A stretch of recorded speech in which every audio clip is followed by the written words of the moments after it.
নমস্কার, রাখি কিচেনে সবাইকে স্বাগত জানাই। চলে এসেছি আজকে আরও একটি রেসিপি নিয়ে। রেসিপির নাম হলো চিকেন পকোড়া। তো দেখো বন্ধুরা, প্রথমে এখানে আমি চিকেনটাকে ভালো করে কেটে ধুয়ে নিয়েছি। এবার আমি এটাকে ম্যারিনেট করব। ভিডিও শুরুতেই আমার যত সাবস্ক্রাইবার বন্ধু আছে এবং যত ফলোয়ার্স বন্ধু আছে সবাইকে অনেক অনেক ধন্যবাদ জানাই। তাহলে চলো বন্ধুরা, কিভাবে কি করি তোমরা দেখতে থাকো, সঙ্গে থাকো। মাংসটাকে এইভাবে আমি ছোট ছোট করে টুকরো টুকরো করে কেটে নিয়েছি। এর মধ্যে এবার সমস্ত উপকরণগুলো এক এক করে দিয়ে দেব। প্রথমেই দেব হাফ চা চামচ বেকিং সোডা, হাফ চা চামচ গোলমরিচের গুঁড়ো, হাফ চা চামচ জিরের গুঁড়ো, হাফ চা চামচ ধনে গুঁড়ো, হাফ চা চামচ হলুদ গুঁড়ো, এক চামচ ভর্তি একদম দিয়ে দেব লাল লঙ্কার গুঁড়ো। এরপর দেব এক চা চামচ লবণ, আদা বাটা এক চা চামচ। এবার দিয়ে দেব এক চা চামচ চিলি সস।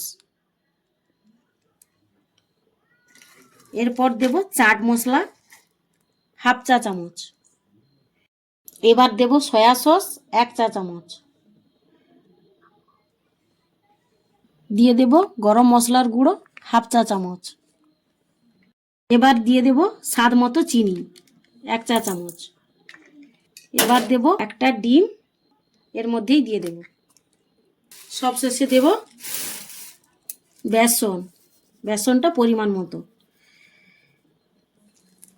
এক কাপ আর হাফ কাপ দেব।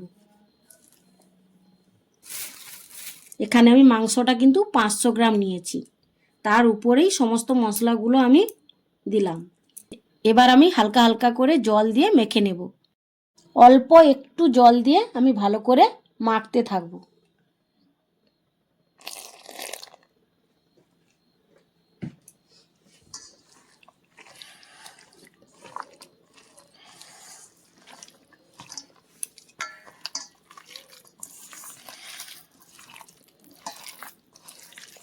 যেহেতু ডিমটা দেওয়া আছে তাই জলের পরিমাণটা এতে কমই লাগবে। দেখো বন্ধুরা, ভালো করে আমি মেখে নিয়েছি। এবার আমি এটাকে 10 মিনিট ঢেকে রেখে দেব। বন্ধুরা 5 মিনিট হয়ে গেছে। এবার আমি কড়াইটা বসিয়ে দিয়েছি, কড়াইটা গরম হয়ে গেছে। এবার এর মধ্যে আমি দিয়ে দেব সাদা তেল। বন্ধুরা দেখো, তেলটা আমার গরম হয়ে গেছে। এবার আমি পকোড়াগুলো এক এক করে তেলের মধ্যে ছাড়তে থাকবো।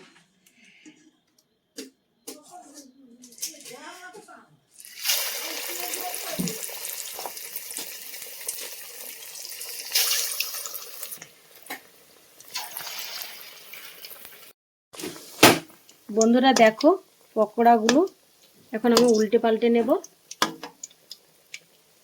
একদম এই পকোড়াগুলো ভাজার সময় গ্যাসের ফ্লেম একদম কম রাখতে হবে। বন্ধুরা দেখো, পকোড়াগুলো আমার ভাজা হয়ে গেছে। এবার আমি তুলে নেব। একদম লাল লাল করে মুচমুচে করে ভেজে নিয়েছি।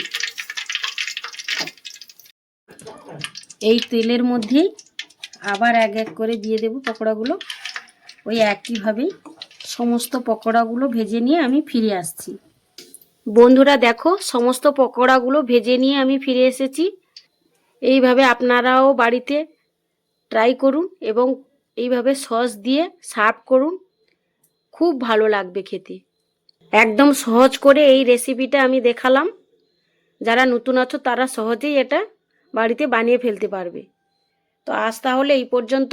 আপনারা সবাই ভালো থাকবেন, সুস্থ থাকবেন। আর আমার এই ভিডিওটি যারা ইউটিউব থেকে দেখবেন তারা সাবস্ক্রাইব করে দেবেন, আর যারা ফেসবুক থেকে দেখবেন তারা ফলো দিয়ে আমার পাশে থাকবেন।